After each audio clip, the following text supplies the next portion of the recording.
Olá, seja muito bem-vindo a mais essa aula. Vamos dar continuidade aqui no nosso curso de C Sharp. Quem está falando aqui é o Márcio, então bora para a aula de hoje, que nós vamos falar sobre a próxima estrutura de repetição, né?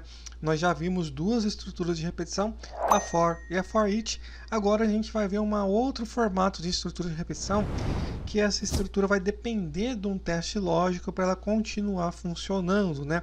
Então, enquanto aquele teste lógico for verdadeiro, né, ele vai continuar executando. Então a gente não sabe quanto tempo que ele vai ser executado, né? Diferente do for, né, a gente sabe que ele vai terminar um certo tempo, né? Ele vai executar e vai terminar. A gente sabe que ele vai terminar, porque, por exemplo, aqui no for normal, que a gente sabe que ele vai fazer 9 interações aqui, né? Por exemplo, do i igual a 1 e o i menor que 10, a gente sabe que ele vai fazer 9 interações e vai terminar.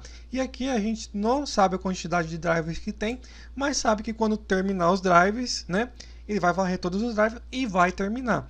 Agora, o caso do próximo estrutura, né, da próxima estrutura de repetição, a gente não sabe realmente, né, quando essa estrutura vai terminar. Vai depender do teste lógico, tá?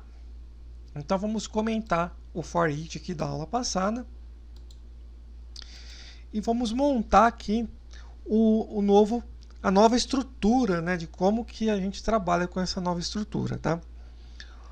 Bom, para a gente trabalhar com essa estrutura a gente precisa ter um objeto ou uma variável para fazer o teste lógico, né? Como lá no for normal, que a gente tem a variável de controle i e a gente está utilizando a própria variável i lá, né, do controle para verificar, né, se o i é menor que 10 para ele continuar fazendo. Aqui a gente precisa também ter uma variável de controle, né, que ele vai fazer essa expressão para ver se está válido, né, verdadeira, e continuar o loop, tá? Bom, então eu vou declarar aqui uma variável inteira para a gente fazer o exemplo aqui da estrutura, tá? Vou pôr aqui int, vamos pôr i também, né? Vai ser igual a 0, tá? Então a gente sempre precisa inicializar aqui a variável, né? Então já estou iniciando ela aqui com 0. Bom, a próxima estrutura aqui que a gente vai aprender é a do while, tá? O que significa? Que ele vai fazer a primeira execução do nosso código, do nosso bloco de código, e depois ele vai verificar, né, fazer o teste lógico lá da expressão e ver se vai executar novamente o código. Então vamos colocar aqui a palavra-chave do, ele vai aparecer lá para a gente dar o tab, né, duas vezes, vamos apertar o tab. Aí ele trouxe aqui, né, do, abriu e fechou aqui as chaves, while, e entre parênteses aqui o true, né, que é o teste lógico que a gente tem que fazer, né, para ele verificar se ele vai continuar fazendo, né, as interações, se ele vai entrar de novo dentro do bloco lá e executar, tá? Então eu vou colocar aqui primeiro, ó, vamos entender como funciona, né? Então sempre a primeira vez aqui o código vai ser executado, porque eu vou pôr assim, faça enquanto, né, é o while aqui, né, faça enquanto i seja menor que 1, por exemplo, tá? Então vou falar que essa minha variável aqui tem que ser menor que 1.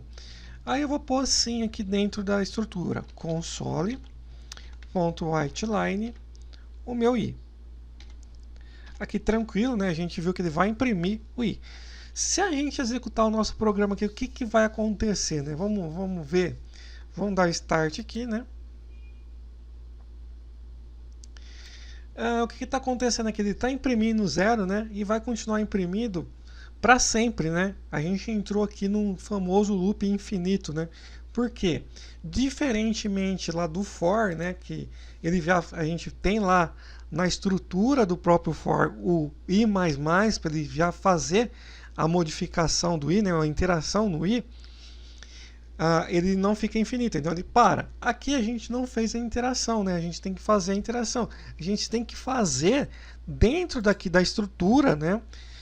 Onde está escrito aqui o console writeLine, né? Aqui dentro da estrutura do while, fazer com que a condição aqui fique falsa, né? Então, alguma hora aqui dentro da execução, essa expressão ela tem que ficar falsa, senão ele vai ficar para sempre aqui dentro executando, né, o bloco de código. A gente não quer isso, né? Que fica um loop infinito aqui para sempre aqui executando o bloco de código.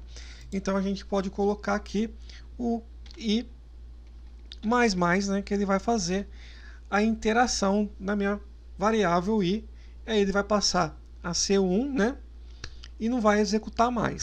Vamos dar um start aqui. Olha lá, ele só imprimiu o 0 uma vez e saiu, tá? Bom, aí a gente pode colocar assim também, né, que seja menor ou igual a 10, né? A gente vê a execução aqui do nosso código, aí ele vai do 0 até 10, que eu pedi para repetir o 10, né? Menor ou igual a 10, então ele fez a interação do 10, tá?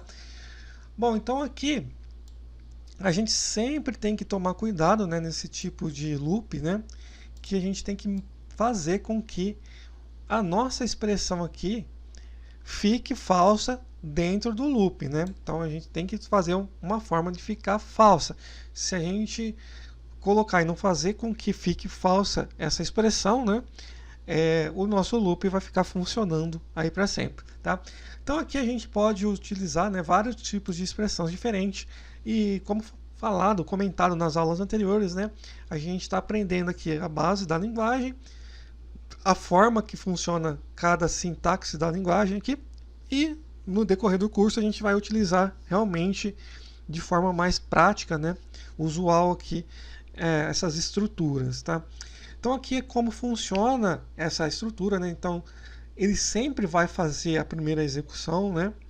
Mesmo se eu mudar aqui, né, que a minha variável seja, por exemplo, o i lá, que seja menor que 0 para ele executar, né? Então não importa que eu coloquei menor que 0, né? No caso ele não deveria executar, né? Mas ele sempre vai executar uma vez, porque eu estou falando aqui faça uma vez e depois verifique, né? Então faça e depois vai verificar. Então ele vai imprimir uma vez e vai parar, né? O 0. Aí fala assim, enquanto for menor que 0. Então minha variável lá não é menor que 0, né? Eu somei mais 1 nela aqui, né? E ele parou a execução da estrutura.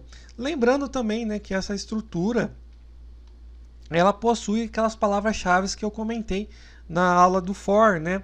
E também ele funciona no for each para a gente poder sair da estrutura, né? O continue, que é para fazer uma nova checagem, né?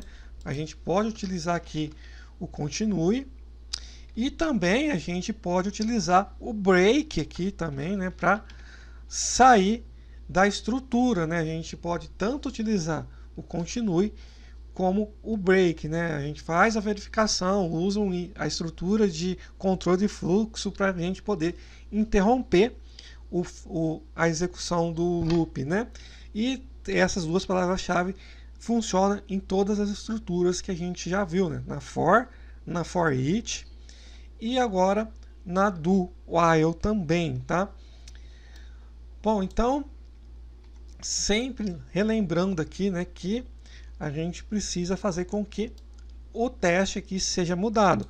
Na outras estruturas aqui do for, né, a gente não precisou se preocupar com isso, porque aqui ele já é alterado, né, incrementado automaticamente pela própria sintaxe da estrutura. E aqui também, né, quando a gente usa o for each, ele já vai pegar lá a quantidade de itens que já tem na coleção e fazer o loop na quantidade de itens e parar. Então aqui a gente sabe que vai parar. Agora aqui a gente não tem controle se vai parar. A gente tem que garantir, né, que essa expressão aqui dentro do while, né, do parênteses aqui, né, se torne falsa para poder interromper a execução do loop, tá? Bom, então nessa aula a gente já viu como funciona o do while. Na próxima aula a gente vai ver a próxima estrutura de repetição. Então a gente se vê na próxima aula.